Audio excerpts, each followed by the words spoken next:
Yo, what's up guys? NinjaNick333 back with another tournament report video. I realized I never did one for Dallas Regionals when I topped.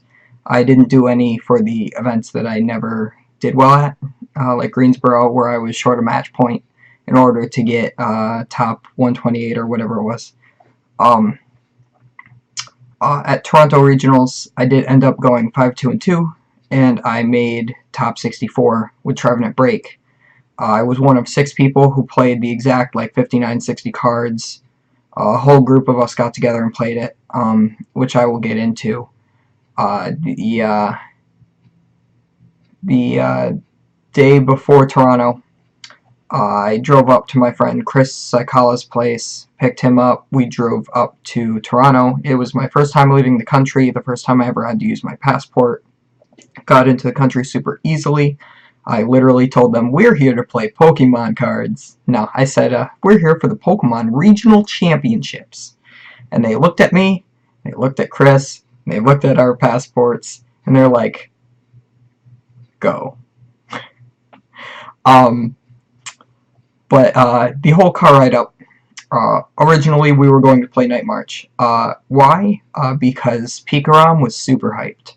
So Pikarom going into this tournament, there was no defined metagame for Expanded with Team Up Legal yet because there were no events for it.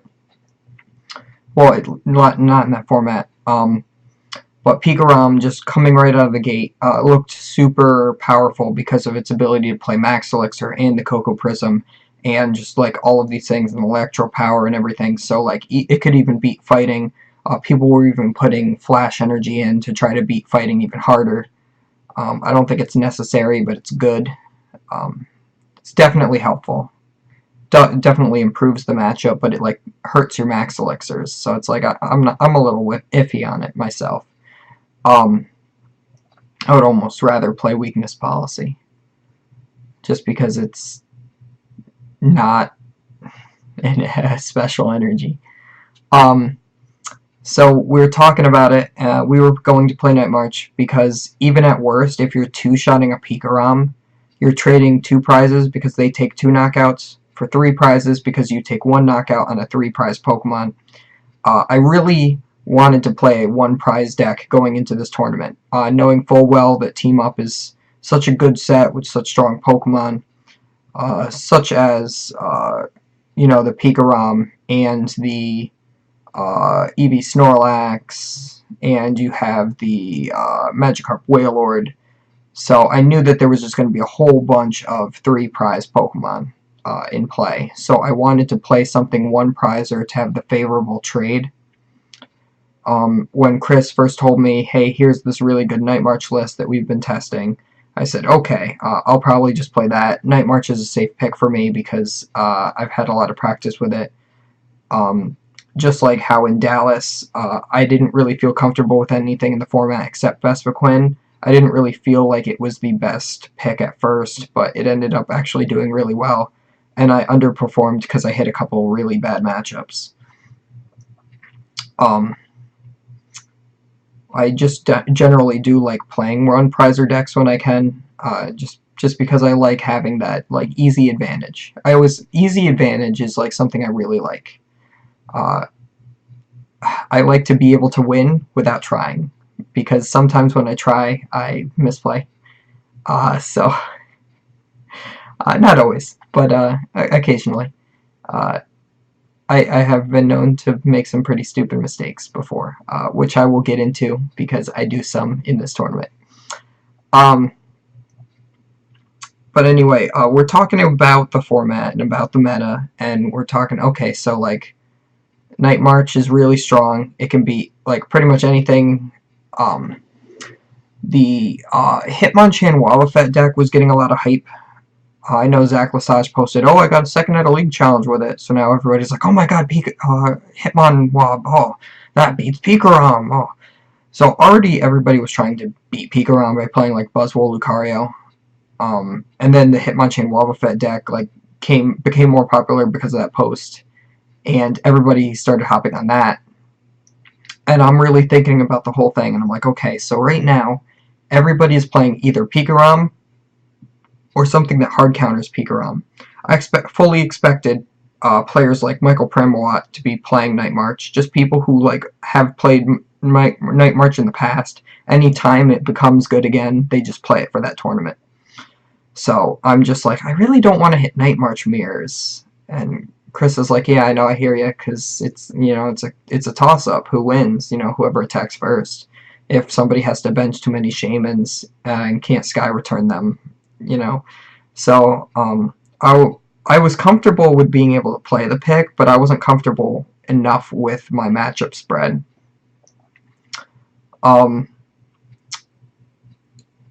But I'm thinking about the whole thing, and then as I'm like thinking about this, Chris goes, "Hey, you know how every tournament I go to Bakari's room in the middle of the night and come back at like 1 a.m. and say, hey, I'm playing Trevenant?" And I'm like, yeah.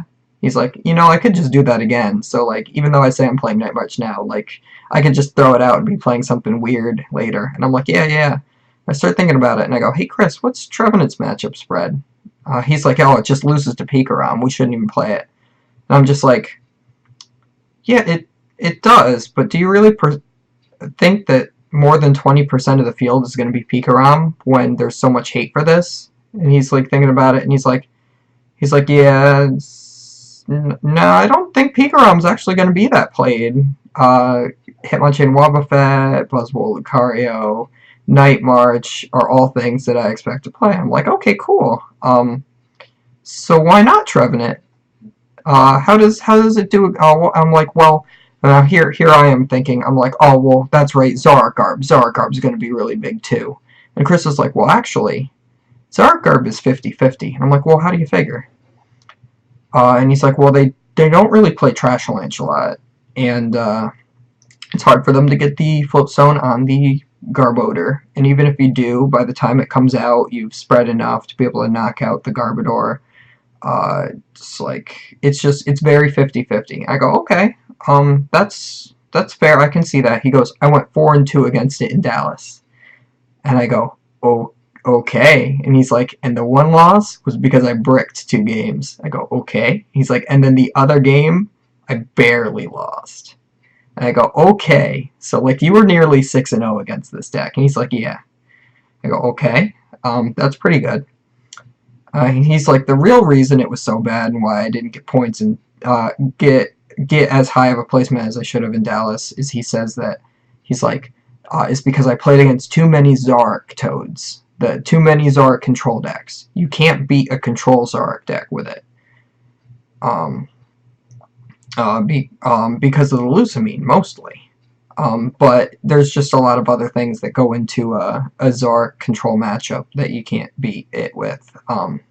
It just has its own disruption. It just has all these different other tools like the Oranguru and stuff, where they can just like loop resources back, and they can still one-shot you to remove Trevenants, and just like they'll Guzma out of the item lock, and then they'll Field Blower all your Rescue Scarves off, and then they'll like resource management, and then put Acerola back in the deck, and it's like, what do you do? So, but the fact that Lusamine was banned meant that we were not expecting any Zoroark controls in the entire tournament. So, because Pikarom, being able to, of course, Pikarom can take 2 prizes against you, even though you're a 1-prize deck. It also, like, completely outspeeds you ridiculously, and all that kind of good stuff. It's got 240 HP on its guy, and they play Acerola. So, we just naturally thought that would be the most god-awful matchup imaginable.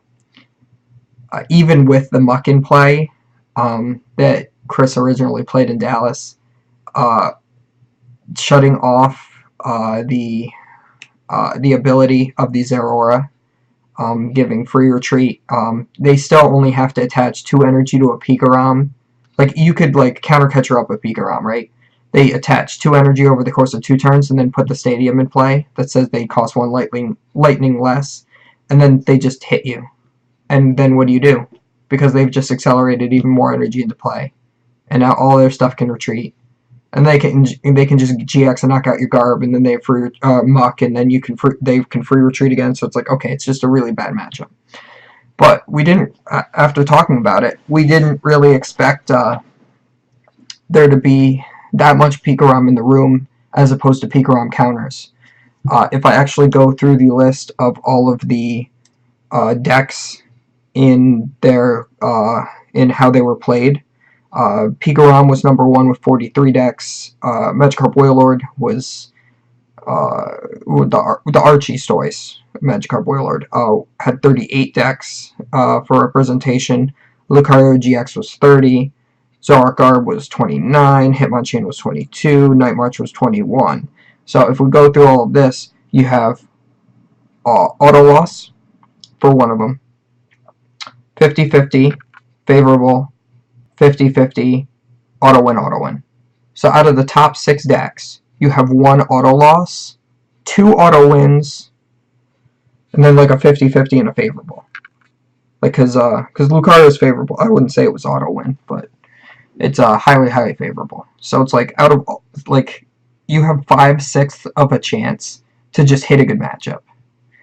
And that's about how we were expecting the meta to go because of the Pikarom hype.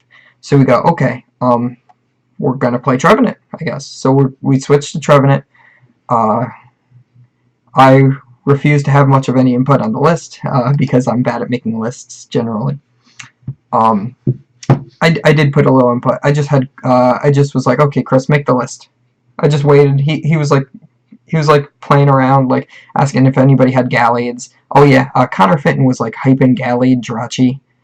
We saw him play testing it in the venue before we went back to the hotel, and then Chris was getting hyped on that, and then like I'm just like, that loses to Trevenant, and then Chris is like, can I borrow Trevenant's? And I'm like, no, I'm playing it. He goes, okay, I guess I'm gonna have to borrow him from somebody else because we're playing Trevenant.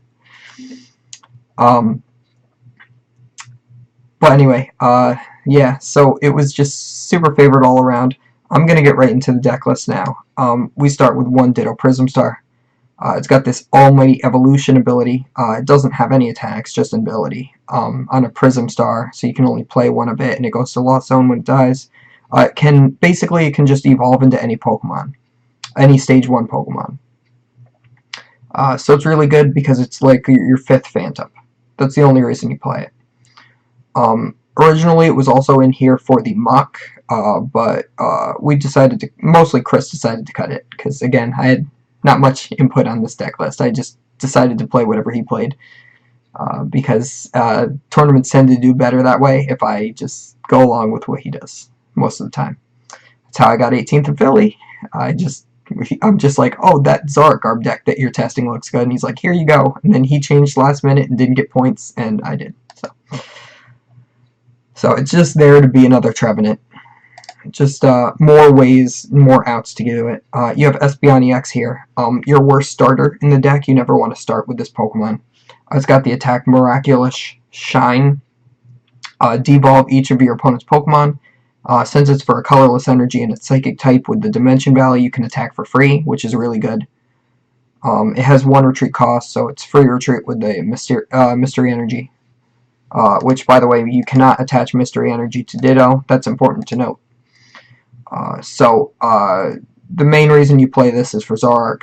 If you spread twice on Zoroark, and like if all of their Zoroarks and Zoras in play have the 2 spreads on it, you can just go in with Espeon and devolve them, and then knock out all of their opponent's Zoras at once. All of their Trevenants go into their hand, which are then dead cards. And then the next turn, even if they put down another Zora, you can like end them or Ace Trainer them, put all the Zoroarks back in their deck, and then they can't do anything, and just spread and win. Vast majority of the time, Miraculous Shine is the last attack of the game, because you just straight up win at that point. You just make sure that they have enough prizes worth of stuff in play to devolve to win. The way a Zoroark deck can beat you is by making sure they stagger when they bench Zoras. So if you spread twice and then they bench a Zora, you now have to spread another 2 times before you devolve, because if you devolve them when they still have a Zora in play, the Zoroark still goes to their hand, so they can just put it back down again. And then they have another attacker. They only need like 3 bench Pokemon in order to one-shot your Trevenant Break. So you want to make sure that you're knocking every Zoroark in play out with Miraculous Shine before you do it. Then we have one Marshadow for the Let Loose. Play them down, and both players can shuffle, draw 4. Really great for disruption. Really great for drawing more cards. It's pretty good. It's better than playing a second Lele. We got 4 Phantom. So again, the Ditto is the 5th Phantom, essentially, that just can't attack.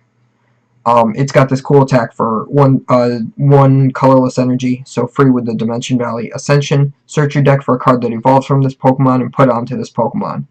It counts as evolving. Shuffle your deck afterwards. So if you're going second and you start Phantom, you can just put Dimension Valley down and Ascension, or just put a Psychic Energy on this guy and Ascension, or the counter energy even, because it's a colorless energy. Even if you're on tied prizes, and you just get a Trevenant, and you go straight into the item lock. Even though Wally is banned, and you can't evolve into Trevenant on the first turn going first, I never really liked Wally in this deck.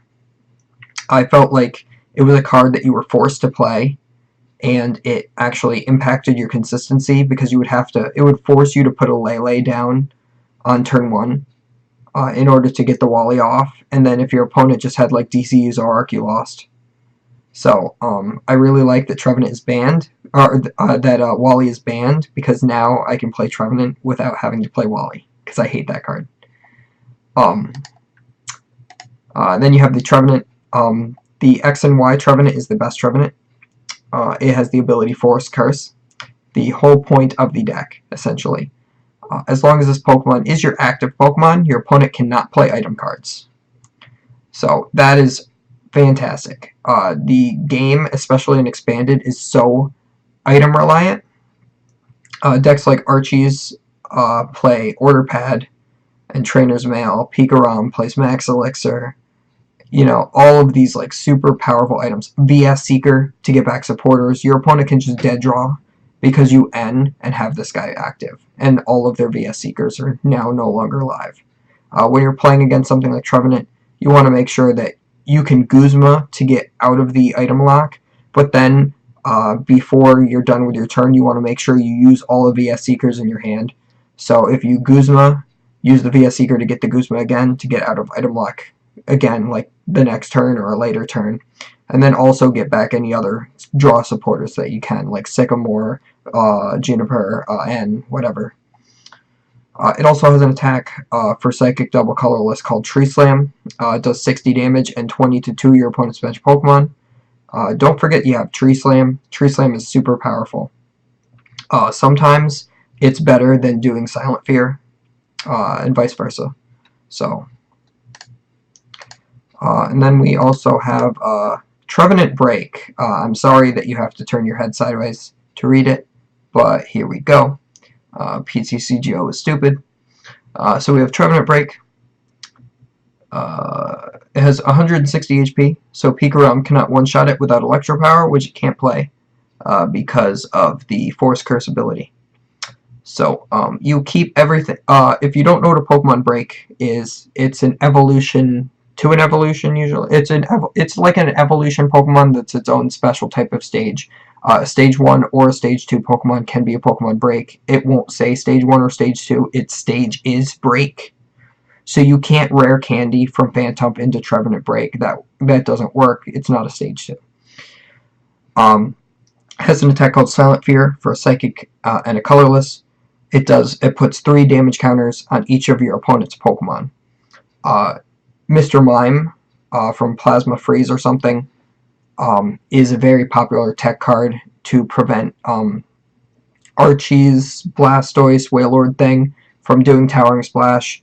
It's popular for preventing Pikarom for using Tag Bolt to take the bench knockout. However, it does not prevent Silent Fear, because Silent Fear is damage counters. I actually had to tell my round 1 opponent this, and then he read the card, Mr. Mime, and he's like, oh, that makes sense. He had no idea, but he's like, oh, that makes sense. I'm like, you want me to call a judge just to clarify? And he's like, no, I believe you. That's what the card says. I'm like, all right, cool. I'm glad that didn't become an issue, because I know some judges are bad, and you never know. So, but yeah, Silent Fear is an amazing attack. You spread twice, you devolve with Espeon, you knock out all their Zoras, and you have a good time. We have one Tapu Lele GX, mostly for the Wonder Tag ability. When you play this Pokemon from your hand on your bench, you can search your deck for a supporter. You've got Energy Drive, with Dimension Valley only costs one Psychic Energy, but of course then or one Energy card. But of course then you're doing less damage, because you don't have the 2 energy. So it's a little weird trade-off. 20 damage times the amount of energy attached to both Pokemon. And then you also have Tapu Cure, which is very important to know. Heal damage from 2 of your bench Pokemon. Really good, especially in like Trev Mirror, where you just spread a bunch on each other, and right before the Trevenants die, you can put down Lele, Wonder Tag for like Guzma to get out of the item lock for next turn, and then play it, get out of the item lock, play a bunch of items via Seekers and stuff, and then you Tapu Cure, and you just win. Chris was considering cutting Tapu Lele for a second Marshadow. And he's like, should I do that? I think that seems fine. And I said, how are you going to search Ace Trainer? And he's like, you're right, we're keeping it in. So that was my contribution to the deck. My one and only contribution. We have 2 Wobbuffet with the Bide Barricade ability, which says that when it's active, only Psychic Pokemon have abilities. It's really great as a starter if you're not starting Phantom. Because it's going to stop your opponent from playing things like Shaman in order to draw more cards. It also has the Psychic Assault attack for 1 Psychic and 1 Colorless. It does 10 plus 10 more damage for each damage counter on your opponent's active Pokemon.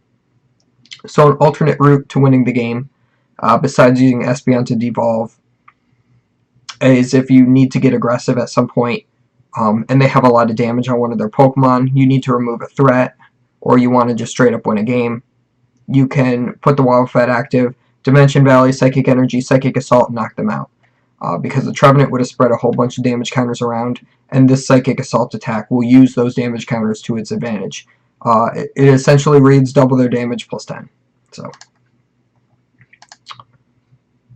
that's it for Pokemon. It's pretty standard. After Toronto, we ended up cutting one of the Wobbuffet because we were actually starting it too often. It's not actually a good starter. You always want to start Phantom. Phantom is the best starter in the deck because you always want to be able to Ascension. It's very hard to move the Wobbuffet sometimes because it forces you to get the Mystery Energy, and I've actually had to waste a couple computer searches just in order to get the Mystery Energy. I'm dying now. Hang on.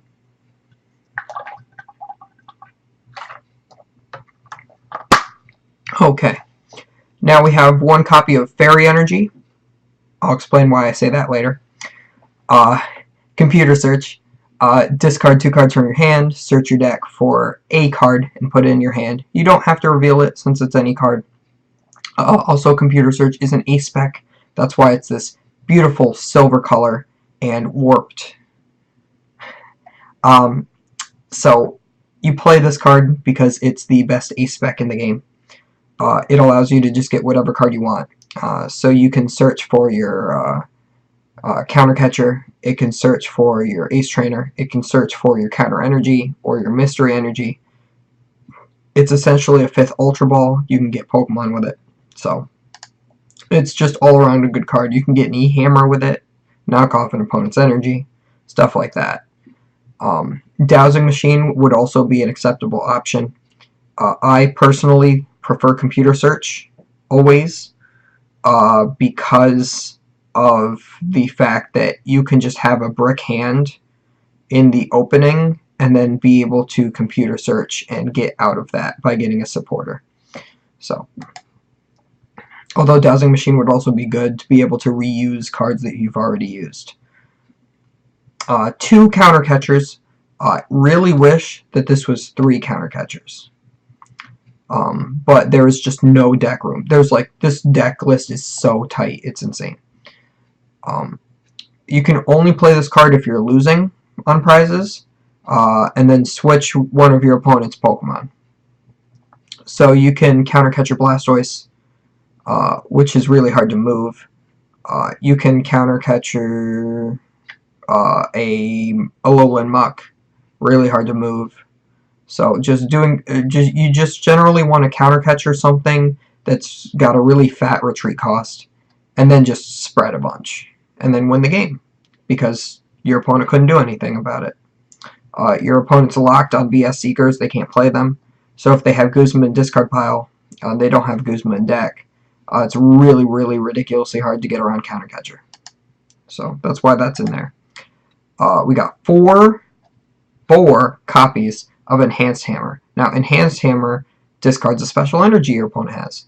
So against Zark, discard their DCE. Against Night March, discard their DCE. Against Vesperquin, discard their DCE. Against Pikarom, discard their Flash Energy.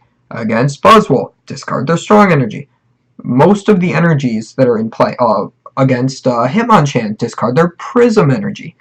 You can just discard pretty much all of the energy that's relevant in the game, without having to do a coin flip like Crushing Hammer.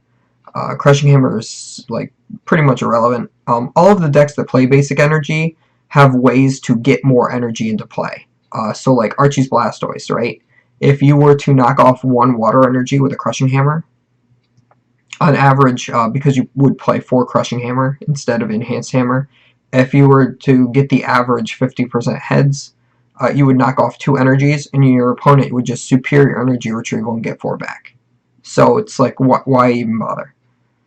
Enhanced Hammer, because special energy are super hard to get back, they can only get it back with Special Charge, which they can't play because they're item locked. So it just allows you, it's mostly just for Zoroark, but it's good against those other decks that I mentioned as well. 4 copies of Mysterious Treasure. It searches for every single Pokemon in your deck not named Ditto. So it allows you to search, discard a card, and then search for a Psychic or Dragon-type Pokemon. You can search your Espeon, your Marshadow, your Lele, your Treeline, your Wob. It's way better than Ultra Ball, because Ultra Ball makes you discard 2 cards, and this deck is really just a shuffle, draw, disruption deck, right? So you don't want to be discarding 2 Enhanced Hammers turn 1 against Zoroark, right? No, you'd rather discard 1 Enhanced Hammer, play N, keep the other one. So Mysterious Treasure is way better. When I played in Greensboro, I ended up cutting 1 Wobbuffet for an Ultra Ball, just because I was starting Wob too much, it was hard to move, and I wanted a little more consistency. So I would only play Ultra Ball in addition to for Mysterious Treasure. I wouldn't play it over a Mysterious Treasure, you know. 1 copy of Super Rod. Shuffle 3 Pokemon or Basic Energy in any combination back into your deck from your discard pile. So you can get back Tree Lines, you can get back Espeon if you had to discard it early, because you didn't want to put it in play against Zoroark like turn 1. You can get back a Lele you may have discarded, you can get back a Wobbuffet that may have like died. So it's just really good. You can recycle your 4 Psychic Energy. Sometimes you do run out of energy even though you play 9. 4 copies of VS Seeker, because you have 4 N and you want to N every turn of the game, until you're allowed to play Ace Trainer, and then you want to Ace Trainer every turn of the game until your opponent goes down to lower prizes than what Ace Trainer gives them, like 2 or 1 prizes, then you go back to playing N. So it also lets you get back things like Guzma, which can be good sometimes. Guzma is like another counter catcher, or Juniper. So 4 copies of Dimension Valley. It allows all your Psychic-type Pokemon to use their attacks for 1 colorless energy less. Also works for your opponent since it's a stadium as well. So because of this, it allows Trevenant BREAK to attack for 1 Psychic Energy, which is absolutely great. It's fantastic. It allows Wobbuffet to attack for a Psychic. It allows Lele to attack for 1 energy. It allows Espeon to attack for 0. It allows Phantom to attack for 0. It allows this Trevenant to attack for 2 energy, which is the counter energy. So, really good. Ace Trainer, one of the best cards ever printed in the game. It's been a favorite card of mine since the day it was printed. I was playing it before anybody else, just because of how much I loved it. I was always playing it in Greninja, always playing it in Trevenant. Any deck that goes down on prizes early should be playing Ace Trainer. So this card, you can only play it if you're losing on prize cards. So again, this is another counter card. So you have Counter Catcher, you have Counter Energy, you have Ace Trainer, which is also a counter. So each player shuffles their hand into his or her deck. You draw 6, your opponent draws 3. So you're losing, and you're getting 6 cards, and they're getting 3. Pretty good. It's better than N if they have 5 prizes or 4 prizes. So that's when you want to do that. 1 copy of Bridget, because it can get you 3 Phantoms. You can Lele for it, which is okay sometimes. It's usually I usually just play it if I start with it in my hand, but I will Lele for it occasionally if I have the Mysterious Treasure and other good stuff in hand, like if I have an N or a Juniper already. 1 copy of Guzma, because it can bring stuff up, and it can switch your guys. Guzma isn't always super necessary. It did win me, straight up win me a couple games in Trevenant. We have 4 copies of N. You pretty much just want to play N and Ace Trainer every single turn of the game. You're almost always going to be losing. Trevenant doesn't take prizes early. Your opponent will take probably 1 or 2 prizes before you get to the Trevenant breaks. So you can end them to disrupt them. Against Dark, they can just keep trading, and then you can end them, and then they have to trade, and then like all the cards that they're drawing are dead because they're all items, and they can't do anything about it. So that's really cool. You can go against Night March, and you end them down, and then they can't draw into any way to get around your Wobbuffet. Or they won't have any way to get around your item lock. So like your opponent can Guzma one of your guys to get out of the item lock, play a bunch of cards, and then via Seeker back the Guzma, and you end them, and then they don't have the Guzma again, and they have to find it again. So it's like it's exact reasons like that. That's why N is good. It also allows you to conserve your resources such as Enhanced Hammer, Counter Catcher, stuff like that. 3 Juniper, discard, draw 7. Juniper is better than Sycamore, flat out, because it's better. It's an older card, so it's got to be worth more money or something. I don't know. I just play Juniper. You can play Sycamore. It's just not as cool of a card. Rescue Scarf. It's a Pokemon tool card. You attach it to one of your Pokemon. If the Pokemon is knocked out by damage from an attack, that Pokemon goes back to your hand. So the ruling with that is the Pokemon is the stack of Pokemon, right? So if you have a Trevenant Break that's evolved from a Trevenant that's evolved from a Phantom, you pick the whole lineup. Even if it's a Ditto instead of the Phantom and it's knocked out, the Ditto doesn't ever hit the discard pile, so it never goes to the lost zone. The whole pile goes back to your hand. So you can even reuse the Ditto Prism Star because it never went to the discard, and it has to go to the discard in order to go to the lost zone. So very important to know that. Very susceptible to Field Blower, unfortunately, but fortunately, Forest Curse prevents your opponent from playing Field Blower. So they also have to have Guzma. So you're forcing your opponent to have more cards in order to do anything that they want to do.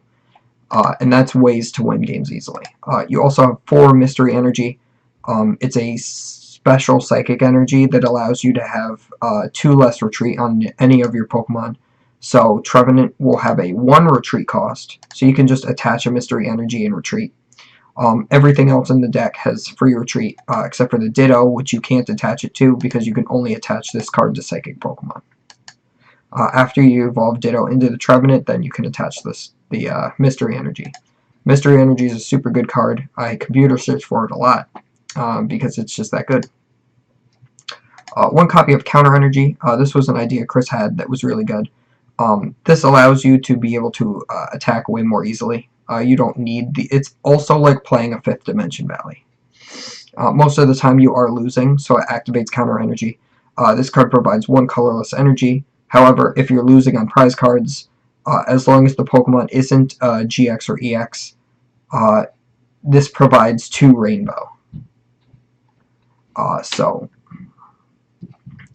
It can fulfill Silent Fear for the one attachment.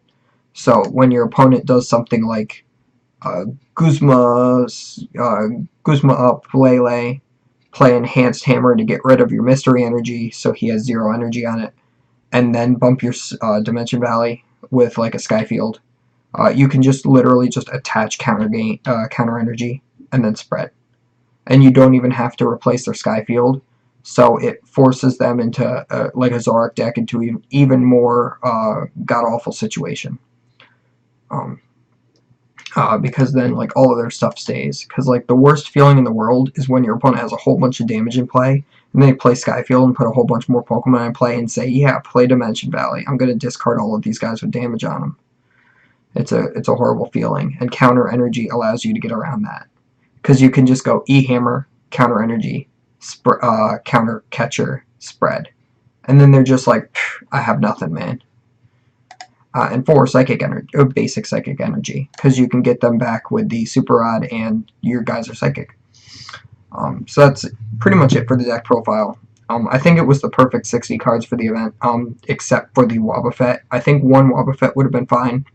I make a pretty horrendously awful misplay that in my actual position didn't look like a misplay, but looking back on it with more information later, it actually was a really big misplay to keep the Wobbuffet up.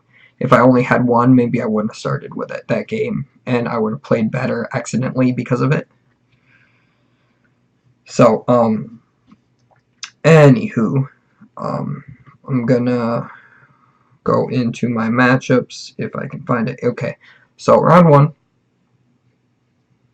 I am sitting across from a Zorak Garb. So now, me and Chris talked about this matchup. It was 50-50, right? He also plays Lycanroc, which is kind of bad for this deck because it can get around the item lock even easier. It also played Rainbow Energy and the Trashalanche. So a lot of Zorak Garbs actually weren't playing Trashalanche. They were deciding to cut it completely, or they were only playing like 1 copy and like 2 Psychic Energy, which makes it almost impossible to even pull the whole thing off. So it was a really interesting list, and I liked it because I've actually played something very similar before. So game 1, I look down and I start Espeon, and I'm like, oh great, it's going to be one of those days. But my opponent starts Execute. I'm like, alright, I hit his Zorak. He fills his whole bench. What he does is he goes. I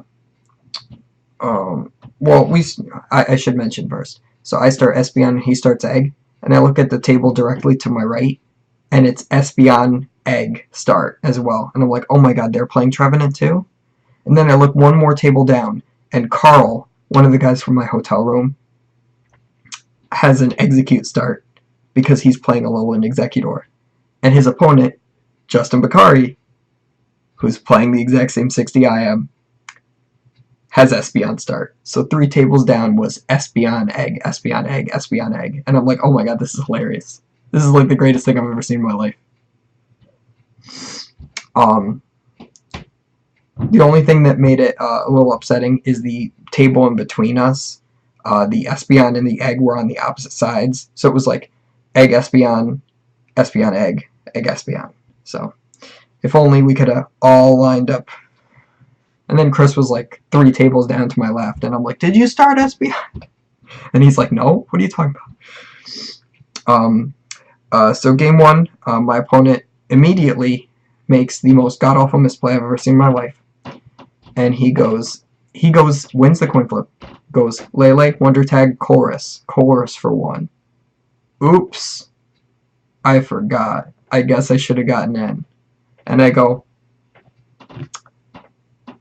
okay, and I proceed to win in like 3 turns, because he scoops. Game 2 was actually a really long and close game. Well, I say close, sort of. It was a very long game. So I spread a whole bunch of times. I think I spread 3 times, right? And then he finally gets his Guzma Floatstone. So he plays Guzma, puts Floatstone on the Garbodor, but now it's got 90 damage on it. So on my next spread, it's just going to get knocked out. So he's gotten out of the ability lock, but the whole fact that he put Floatstone down doesn't even matter. He already got out of the item lock because he Guzma'd, and he just puts Floatstone down to try to get out, and it's just like, dude, I just spread one more time, it's dead. So I knocked out the Garb. He whiffed DC like 2 or 3 separate turns, which allowed me to just spread more. By the time I got down to 3 prizes, he had like 3 or 4 Pokemon that I could have just evolved and knocked out. I knew Espeon was in my deck because I shuffled it back in with an N or something earlier in the game. And I didn't, I'm just like, oh wow, if I just top deck Espeon right now, I win.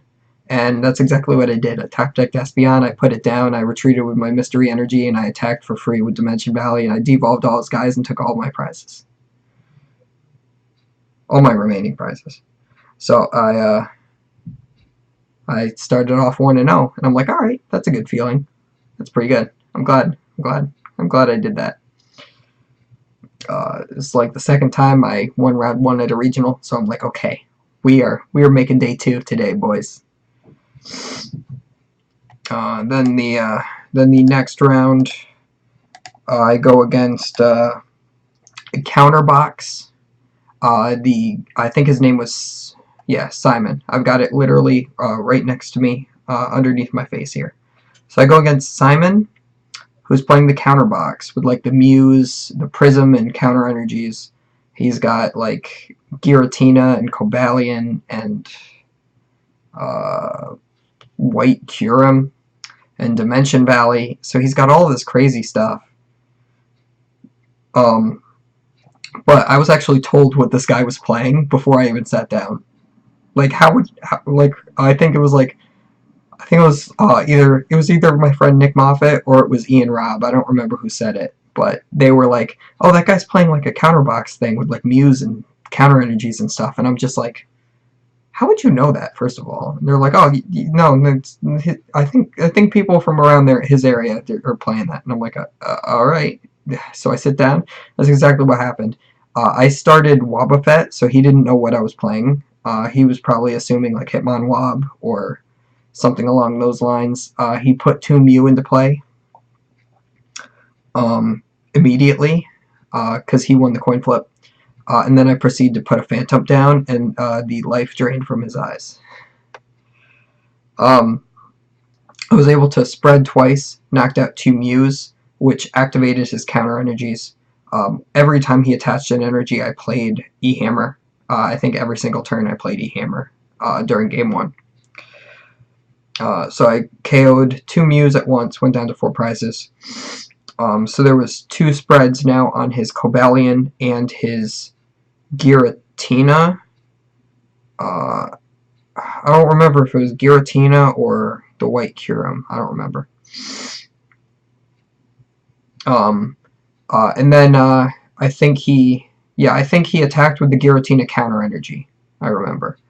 And then I spread one more time because I was contemplating attacking with the Wobbuffet because I could one-shot his Giratina, but then I wouldn't be able to one-shot the Giratina with Wobbuffet after I wouldn't be able to one-shot the Cobalion after that with the Wobbuffet because of the Psychic Resistance. So I decided to do one more spread before putting the Wobbuffet up with the against the Giratina. I could have just like spread and knocked out the Giratina and just waited for the Cobalion to come up too. So I decided to play the slower game and just keep spreading, even though I could have gone aggro Wob. And he just, once I did the 3rd spread, he just realized that he lost the game and he decided to scoop. And we went to game 2. Game 2, pretty uneventful. We got 3 turns in. He played it way better because he only put 1 Mew into play. But again, I just like E-Hammered every time he put an energy down. We got literally 3 turns in, and he's just like, dude, I know I can't win. I'm not even going to bother. I'm going to go get some food. I said, okay. So at this point, me, Chris, and Bakari are all 2-0 with Trevenant, for what I remember. I think Brian Hunter was also 2-0. So 4 of the, and Joey was 2-0. So let's see, so that's all of us. to Chris, Bakari, me, Joey, Brock. I don't know what Will's record was, because I didn't start talking to him until towards the end of the tournament. So at least 5 of us are all 2-0 with the exact same 59-60 cards at this point. So after that, round 3, I hit a Trevenant mirror. She goes to play Sycamore or Juniper or whatever, and doesn't want to discard the Espeon because she wants to be able to devolve my Trevenants in the mirror here. So she benches the Espeon. After I do a few spreads, I don't know if it was 2 or 3 spreads, I don't remember. I was holding on to Lele for Guzma the entire game, knowing that Espeon was in play, and I proceed to do a play where I play Lele to get Guzma, play Guzma, bring up the Espeon, and I tree slam it, doing 120 damage. Yeah, so I did 2 spreads on it. She's got a Phantom and a Ditto on the bench that each have 1 spread on it, so 30 damage. When I play the Guzma, I tree slam the Espeon, hit it for 120, which knocks it out, and then also put 20 damage on the Ditto and the Phantom, and take 4 prizes in 1 turn, and I go down to 1 prize. And she goes, I can't come back from this, I scoop. I go, okay. Game 2 was way closer of a game. But at one point, she plays Guzma on my Wobbuffet, and I can't move it because I can't find Mystery Energy. So I just attacked with the Wobbuffet 3 turns in a row. I literally just sat there with 1 Psychic Energy on it, and I'm just like, Psychic Assault for 10. Psychic Assault for 20. Psychic Assault for 40. And she's just like, wow, oh, okay. So then after I do that, I still can't move the Wobbuffet, and she does what she calls a blonde moment, and she Guzma's a Trevenant up, and uses the Espeon, she puts the Espeon down, or the Espeon was already down, I don't remember. Yeah, the Espeon was already down, I had 2 spreads on it. She goes Guzma, the Trevenant, and devolve, thinking that it devolved me all the way down to the Phantom, which unfortunately for her it didn't, so it devolved me into the regular Trevenants. I only had, I think, 3 spreads on me, so they lived with 20 each, and I just re-evolved into both the Trevenant breaks, and I tree slammed, knocking out the Espeon, and knocking out 2 Phantoms on her bench, and taking 4 prizes again. So I did the exact same play again, it's just she played the Guzma for me. So that was definitely a misplay on her part. So I end up being 3-0 at that point, after beating Trevmere. I was very unhappy that I had to hit Trevmere too, because I was looking to avoid it all day. I didn't realize there was going to be anybody else in the room playing Trevenant besides us guys. So I just wanted to kind of ID with our group anytime we hit each other, and just win out from there, because it would be super easy. After that, round 4, I hit my actual personal friend, Nick Moffitt, who was playing Vespiquen Swampert. Vespiquen Flareon Swampert. So basically what happened is the Maxis is banned now, which is why I refuse to touch the deck. And he just decided to replace the Maxis with Archies and put Swampert in it with the power draw to discard a card, draw 3, which is actually really good in that deck because you can just discard Pokemon. He also decided to play a counter energy, so that he can, like 1 or 2 counter energy, so he can attack with the Swampert as well. Unfortunately, it's 2 energy attachments to do that, so I think it's a little wonky, but still decent, honestly. Game 1, so I was really upset that I had to play my friend, especially this early in the tournament, especially knowing how great of a matchup it was. But that's just the way the cookie crumbles sometimes. So sorry, Nick. He has trouble setting up. because of my item lock. So he doesn't really get to do much of anything. I just spread a few times and I win. That's how game 1 went. Game 2, he set up. I set up super well and fast. He was basically attacking with Lele. I got notes here. I'm like, I can't. It's been too long. I'm starting to lose my memory on these games. I play E-Hammer. Computer search for Mystery Energy. Put a new Trevenant active that he hasn't hit into with the Lele yet. And then spread again. And then after that, I retreat and Psychic Assault. Or no, I attach an energy to Wobbuffet. I'm trying to decipher my own notes. It's like not even handwriting. It's like just shorthand stuff. I attach a Psychic to Wobbuffet. I Guzma his Shaman, and I Psychic Assault it for knockout. And he's just like, dude, what are you doing to me? So, and he scooped. So we had a lunch break. I had a nice burger that was okay. Had some fries that were better than the burger, I guess. I don't know. Convention center food is not always the best, but it was definitely far from the worst that I've ever had. So there's that. I want to make sure this doesn't close on me, because it always closes on me.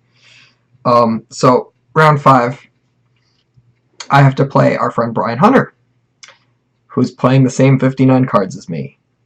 So I'm very upset, and I'm about to offer the ID because I don't want to play Trevenant Mirror. And he says, we're not IDing, we're playing. And I'm like, well, why? And he's like, you know how round 4, Chris and Joey hit each other, right? In the Trev Mirror, and they ID'd? And I'm like, yeah. Because like 2 other people from our group already the previous round hit each other and ID'd. He goes, well, if we ID now, and they both win, as they are likely to do, we will then be put back into the same bracket as them. And then we will be way more likely to hit them. Whereas if we win or lose, we're actually more likely to not hit Trevenant. So even if we take a loss here, we have favorable matchups that will be 3-1. Way more than bad matchups. And I go, you know what, Brian? That's actually a really smart idea. Okay, we'll play it out. So game 1, I could not get more than 1 break. And I lost 2 Trevenants and a Wobbuffet to spreads. I also make a pretty minor misplay where I attach I bench the second Wobbuffet and then attach an energy to the first Wobbuffet that already had 90 damage on it, and then Brian spread again and knocked out that Wobbuffet and goes, why did you attach there and not the other one? And I'm like, I don't know, I'm dumb. And of course he laughed because he knows I'm bad and I know I'm bad. We have a great time. Game 2, he started Espeon. Thanks, Brian. And he whiffed Ascension. So he wasn't able to get the by that. That's just what my note says. By that I mean that he didn't get an energy or Dimension Valley in order to use the Ascension, or maybe it was the energy to retreat. I don't remember, but somehow he whiffed being able to do the Ascension. I think he whiffed an energy. So since he couldn't Ascension, I managed to get the first spread off, and I just kind of won from there. After that, game 3, we both set up equally well, except I wasn't able to evolve one of the Phantoms I had on my bench because I overbenched Phantoms. So I ended up getting like 3 Trevenants out or 2 Trevenants out or something, and the one Phantom like was still there, and he managed to evolve all of his Trevenants. So he took 1 prize early, and then I played Ace Trainer, and he lost. So that's about how that went. He set up really well, and I set up less well, but because of that, I was able to play Ace Trainer, and he didn't get to play the game after that. So That's how that worked. So I was 5-0. Fun fact, Brian likes to tell me I'm bad all the time. I've played him only 4 times, and only ever in championship point events, league cups, and regionals. I am now 4-0 against him. So, Brian, every time you tell me I'm bad, just remember, I'm 4-0 against you. Now the internet knows. On my bad YouTube channel, where I proceed to tell people that I'm a bad player all the time. Okay. So, 5-0 at this point. PokeStats tweets out that there are 4 players 5-0. Linking my Twitter, like actually going at the NinjaNick333 is 5-0 with Trevenant BREAK. And I'm like, and I didn't find this out until like a week ago, like a week after the tournament. And I'm just like, who the heck knows my Twitter, first of all? How did they find it? Like, it's in the description of my YouTube videos, but like, I don't tell people I do YouTube most of the time. I never post in Burbank and stuff. I might do it for this one, but we'll see. But anyway, yeah, so my only options of players to play against are Russell Lepar with Archie Stoice, some guy I had never heard of with Pikarom, which I was sweating. I did not want to hit that one. I thought it was very unlikely I would hit that one, but I was still afraid that I would hit that one. And then John Ang, who was playing Hitmonwob. So I'm just like, please, for the love of God, give me Hitmonwob. But I knew because I had sat next to Russell like 2 different rounds in a row that I was most likely just probably going to play against him. So that's exactly what happened. I played against Russell, and I'm like, okay, Chris told me this is a 50-50 matchup. Russ is playing Archie Stoice, right? Unfortunately, I lose that game. Anybody who is is from my area, who tends to be put on a live stream, is known to lose. No matter what the game they're playing, everybody from my local area, everyone from like the Columbia Greene County area, they lose on stream. Doesn't matter if it's Pokemon, doesn't matter if it's Yu-Gi-Oh! They lose on stream. So they put me on stream against Russ, and I proceed to lose.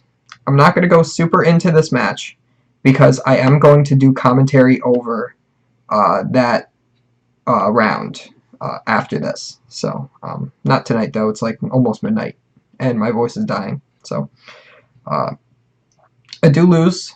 It was mostly my fault, but when the information that I had going in, I felt I was making the correct play at the time. Knowing what was in his hand and what his deck list was like post tournament, I definitely misplayed. But I will explain that in that. So all you guys need to know for now is I lost. And check back for that next video. Round 7. So I'm now 5-1 at this point. Round 7, I hit another Trevenant mirror, my 3rd Trevenant mirror of the day, and I just go in going, okay, I just lost 1 round, right? Humiliated on live internet, right? Now I got to play a 3rd Trev mirror. Am I going to really be 3-0 against Trevenant? No, there's no way. There's no way my luck is that good, right? So, and it's Trev Pyroar. So this is the group. There was like 2 big groups that decided to play Trevenant. The other one played Trevenant Pyroar. So instead of playing the Muck, like we just straight took out, they played Pyroar because it allows basics to not hit it. So it's your Pikarom counter. You play a Pikarom counter in Trevenant, so you can beat any deck in the format. So it was really smart, very inconsistent, because it forces you to play Ultra Ball, and as I said earlier, Ultra Ball is just bad in this deck, because it forces you to discard more resources than you want to. Mysterious Treasure is just better. It also forces you to play Blend Energy, which means you can either play, which means you can't play Counter Energy. You have to play either less Psychic Energy or less Mystery Energy, and both of those are just bad. You want the 4 Mystery Energy in order to retreat. You want the 4 to 5. Psychic Energy in order to be able to super rod them back in. for consistency. So it's like, it's a huge hit to your consistency to play the Pyroar just to counter Pikarom. I would rather just take the loss and beat everything else and have the most consistent deck possible. I realize I logged out. Oh my god, what? Okay. Unfortunately, I bricked both games. What? Why are you teaching me how to play the Pokemon card game? I already know how to play. What is this? Hang on. I'll be right back.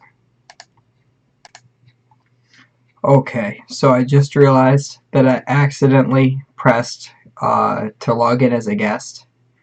I played through like 2.5 practice games. Like the stupid tutorial games before I realized what happened.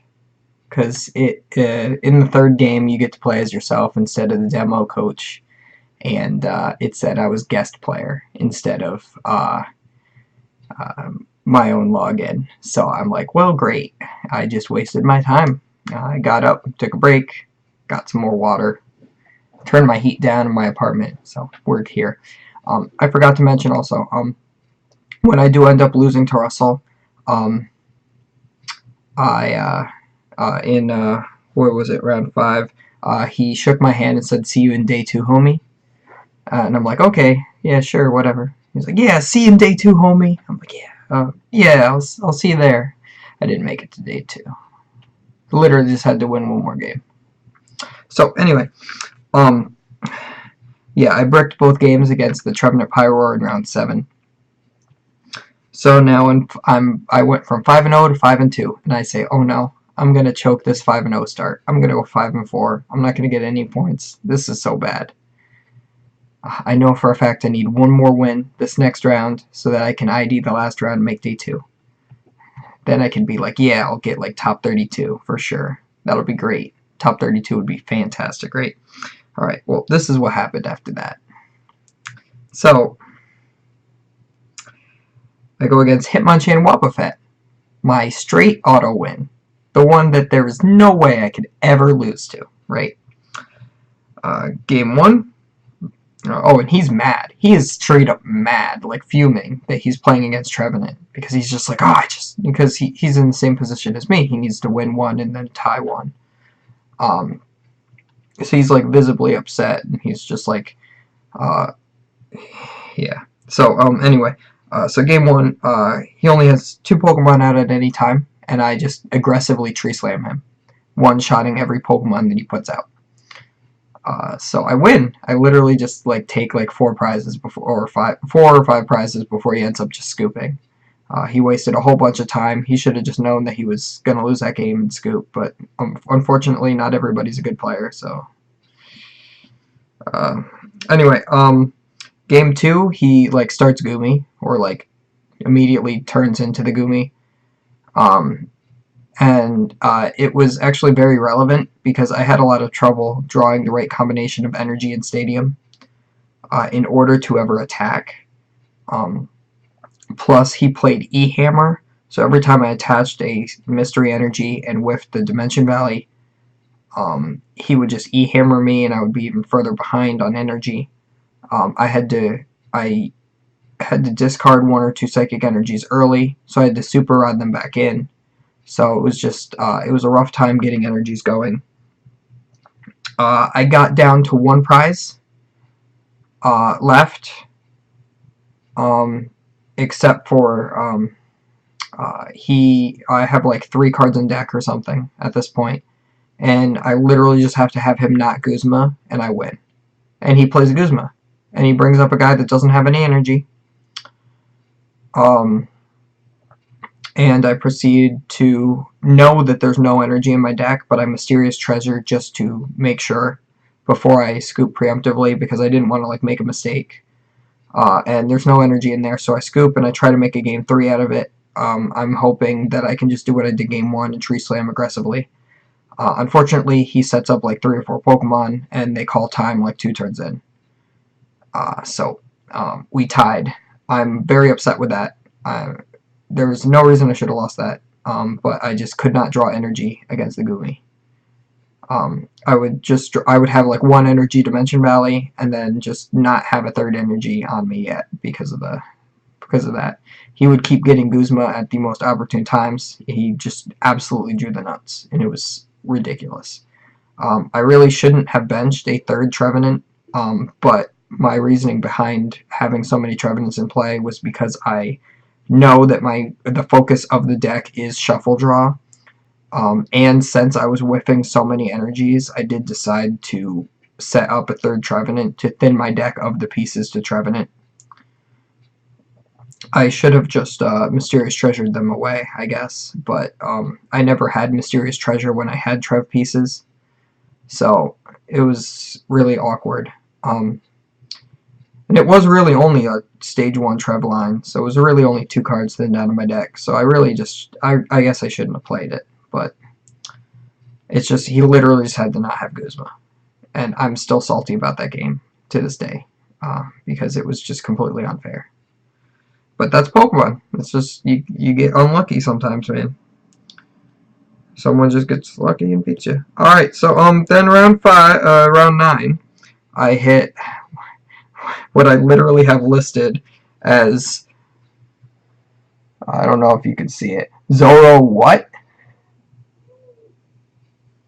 And yeah, my neighbors are getting angry upstairs. I can hear them.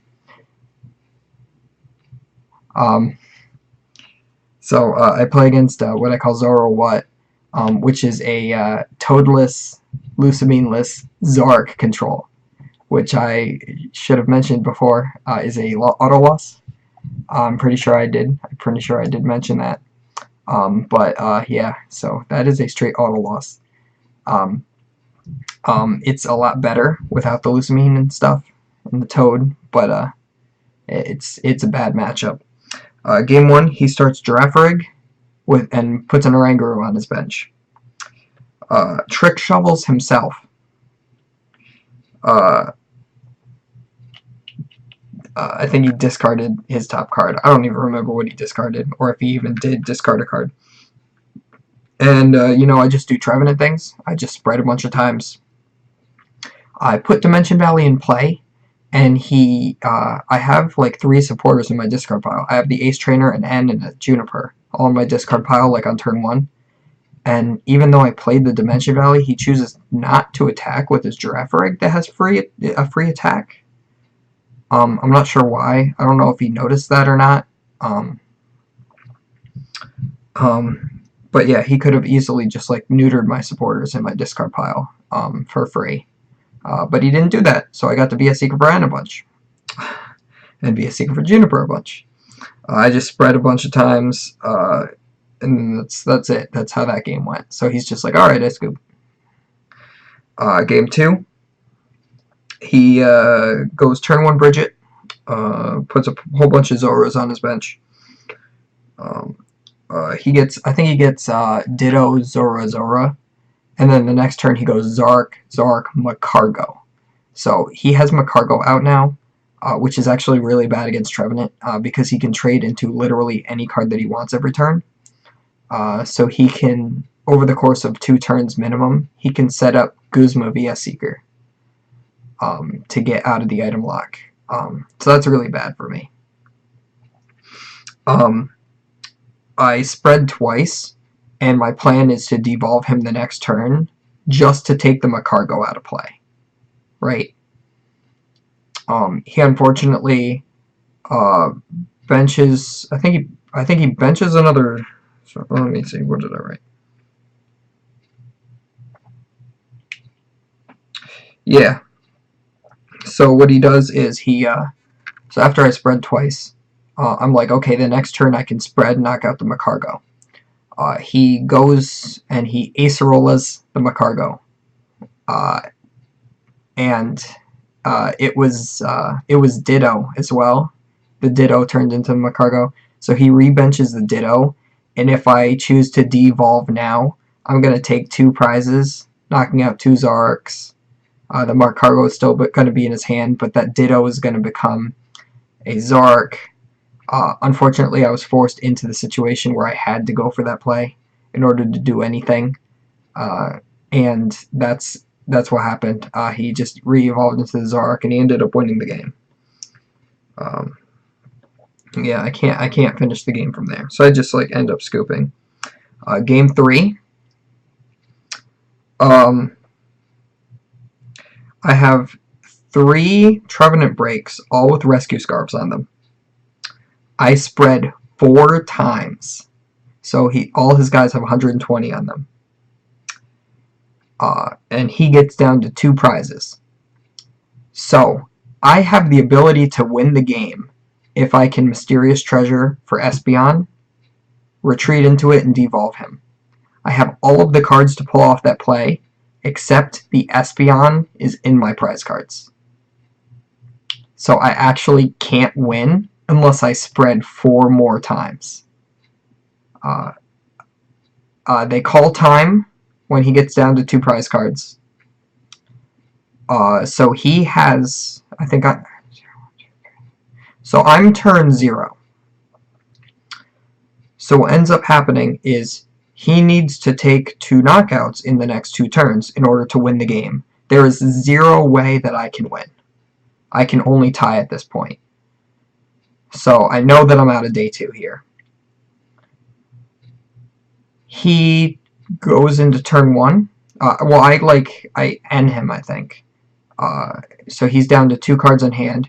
He has, I think, 2 or maybe 3 even Zoroarks in play. I think he definitely had 3 Zoroarks in play. He trades 3 times. He didn't get Macargo out this game, which is huge. I think he prized it. It was one of his last 2 prizes. He trades 3 times, whiffs DCE. Has to pass. So that means he can no longer win the game. So we end up tying. I don't even think he found the DCE on the last turn either. So that was really huge for me. I ended up tying that game. It was really close because that last turn I went E Hammer N when he's at 2 prizes. So and he just didn't find DCE. If he found DCE, I didn't have another E Hammer, so he would have been able to take the 2 prizes and he would have won the game. So I very luckily tied that match. Unfortunately for me, the table directly to my left was a Buzzwole player that was basically advertising how bad he was versus Jimmy Pendarvis, who was playing Night March with Electro Power, a card that he can't play against Trevenant. And I'm just like, well, great. I could have knocked Jimmy out of day 2 and made day 2 myself, or I could have just played this Buzzwole deck and just tree slammed it a bunch and won. And it's like, oh, that sucks. I had to play the Zoroark control. So that's just my bad luck, and I ended up making top 64. Still happy with top 64. Would have loved to make day 2 though, especially since day 2 was stacked. There was 1 Pikarom in the entire day 2, and it was the only 6-3 that made it. It started off 6. It was the one who started off 6-0, 6-0, and he proceeded to never win another game after that. So he went like 6-8. It was absolutely awful. The meta was not good for Pikarom at that event. I think that I could have. I don't think I would have made top 8. I think I would have gotten unlucky in another Trevmere or something. It's possible that I could have made top 8. But I would have had to have gone off like really hot in day 2. Start going 6-2-1 there. But yeah, but all the other guys who were playing the deck there, or like 4 of the other guys who were playing the deck, did really well. I mean, Bakari barely whipped top 16, and everybody else that was in day 2 did better than him. So that's really about it for the whole tournament report. Chris ended up making top 8. Will ended up making top 4. Jimmy Pendarvis, who I could have knocked out of day 2, ended up winning the entire event. Very salty about that because Chris ended up losing to him in top 8 because he got ridiculously lucky. It's just I watched the entire game. It was nothing but luck. Jimmy kept flipping tails on order pad, but Chris just bricked 2 games. Like he just straight up bricked. Like I was watching Jimmy, I'm just like, is he stacking Chris's deck? And like I couldn't tell. Like it just looked legitimate to me. But I don't know. Like Chris drew pretty bad. and then I guess what was it? Chris was watching like the streamed games, and every time and when he played against Will, he seemed to get some pretty hot draws off of very low ends against him against Trevenant, and then again in the finals against Zark Garb with Garbotoxin in play, he got ends to ridiculously low numbers, and oh, there's the DC. So I don't know how I feel about that. That's 4 regional wins in the same season, man. I don't know. But that's all just speculation on my part. It is entirely possible that he is playing completely legitimately. But I don't. It just it gives me a weird feeling. That's all. That's all I gotta say. So again, yeah, shout out to all of the guys I've essentially already shouted out multiple times for playing the same deck as me. Shout out to Eric from Rare Candy for playing that super spicy Alolan Exeggutor deck, and for putting the Watch and Learn Sudowoodo in his deck like me and Carl told him to do, because it's really good against Pikarom. Yeah, our hotel squad was pretty good this time. I'm not gonna lie. It was some guys I hadn't met before, so it was really cool. Really cool guys. Carl and Scott and Eric. Well, I knew Eric from before, but yeah, shout out to Chris especially for always making my decks for me, and essentially making sure I don't play bad by telling me how to play the deck, even though I already do, but like making sure I don't misplay. Yeah, shout out to Morgan, who I know is watching this at home, and he is very happy that I'm sure this is at an hour and a half now. I'm pretty sure. Very close to it. I think we're at an hour and 20. I don't know. I'm guessing. My voice hurts. My throat hurts. It's very dry. I have the heat on way too high. And that's about it. I will get to the stream game of me versus Russell later. It's actually a really good match, and I do think I played it really well. It's just if I had more correct information in my head, like if I guessed more correct information about his deck list, I definitely would have won because I would have played differently. But what can you do? It's hindsight's 2020. I should go over Greensboro as well. I didn't get any points at Greensboro. I actually did really bad. I didn't really feel comfortable with anything else in Expanded. I had 0 time to test, and the whole fact that Trevenant dominated the entirety of Toronto, because a couple groups like us came to the same conclusion as we did, and like a third of day 2 was all Trevenant. Because it just fed off of the Pikarom counters. So because of that, I knew that Greensboro was going to be a huge meta shift. I knew Archie's was going to be good. I knew Pikarom was going to be good. I didn't really have practice with either of those decks. I mean, I had a little practice with Pikarom, but I didn't think enough to carry me through a regional. I don't like the consistency of Archie's, and I don't feel comfortable in the mirror. So I didn't want to play that.